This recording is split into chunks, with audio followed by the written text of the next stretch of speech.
V11 Pro by Vivo.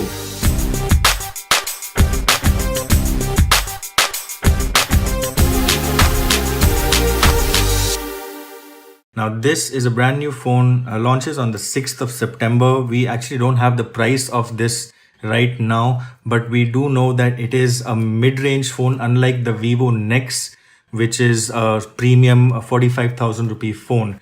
Now this one is good news for those people who don't like the notch but couldn't afford to spend maybe 45,000 for something like the Vivo Nex. So as you can see on the box itself, the notch here is really tiny. They call it the water drop or the teardrop style notch.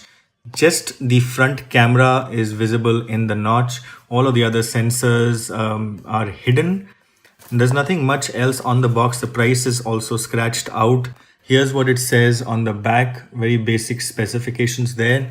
Now, in terms of pricing, we are expecting a price point of about 25 to 26,000 rupees. We'll know post the launch, obviously. But in the meantime, we can give you a look at what the device is and what's inside the box.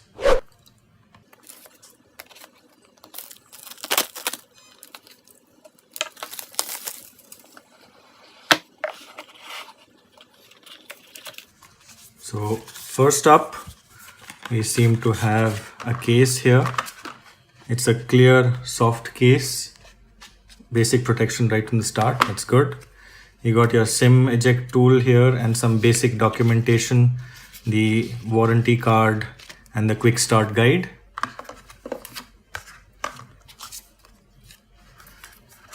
Here we have the phone itself. Inside the box, that is a pretty big charger. This is a quick charge. You can see it says 9 volt 2 amp, so that's 18 watts. You get 3.5 mm Vivo branded earphones. And over here you get a micro USB cable.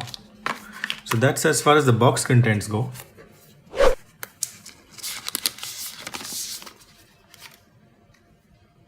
There's a gradient color on the back. This particular version is called Starry Night. At least that's what it says on the box. Let me see if I can get you a closer look.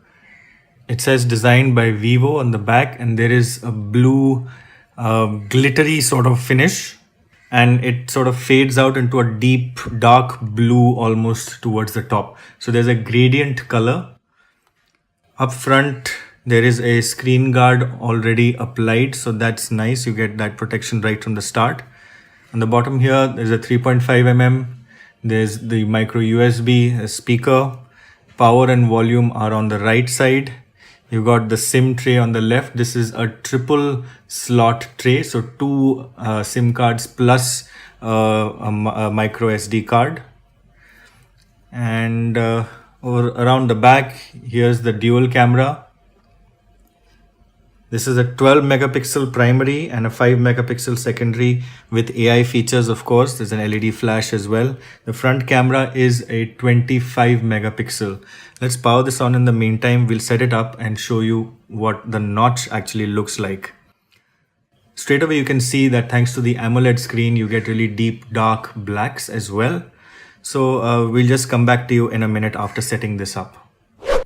So now the phone's been set up, and actually it looks pretty great, and especially if they can manage to get this at a price point of about 26,000, definitely under 30,000 for sure. That's what we've heard. This will be a pretty compelling option for anyone who doesn't much care for the notch. So how have they done it? The earpiece, let me see if I can get you a closer look. It's a tiny little slit on the top over there. So it's a traditional earpiece, but really miniaturized. These sensors, I believe, will be under the display. So the proximity sensor and the ambient light sensor will be under the display, which is technology borrowed from the Vivo Nex. And just the 25 megapixel front-facing camera is there in the notch. Now, this is what it looks like once it's set up. This is here a closer look at the glittery back as well. Very nice, premium looking. This is glass, of course.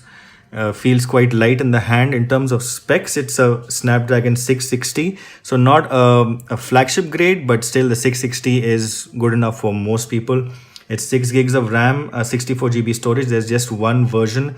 This is a 6.41 inch FHD plus Super AMOLED display, and the battery is 3400 milliamp hours, so not the largest, but it still should do for most people. There is a little bit of quick charge support as well, although it doesn't have the USB type C. It still does come with an 18 watt charger, which should help charge it up pretty quickly.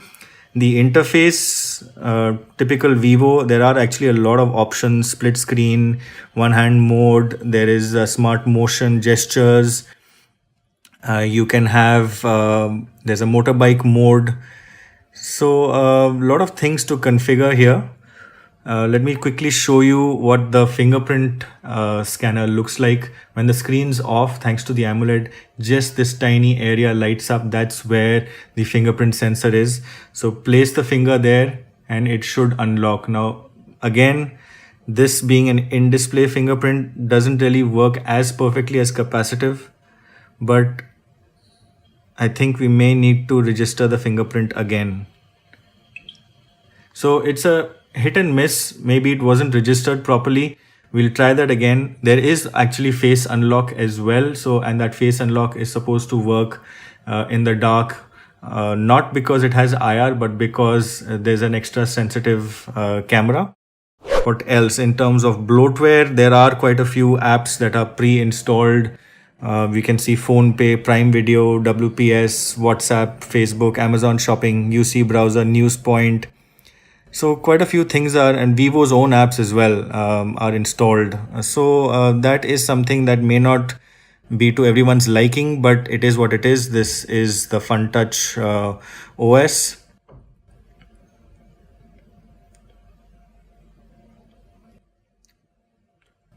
There is an update actually available, which is basically a system and security update.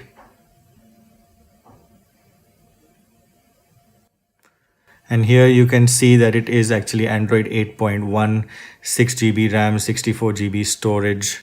So that's about it for the V11 Pro. Let us know what you think of the device, the size of the bezels, and especially the pricing. If it's around 26,000 rupees, would you buy this phone? Look out for our full review. We will be getting that out soon. In the meantime, if you have any further questions, reach out via Twitter or in the comment section. Thanks for watching.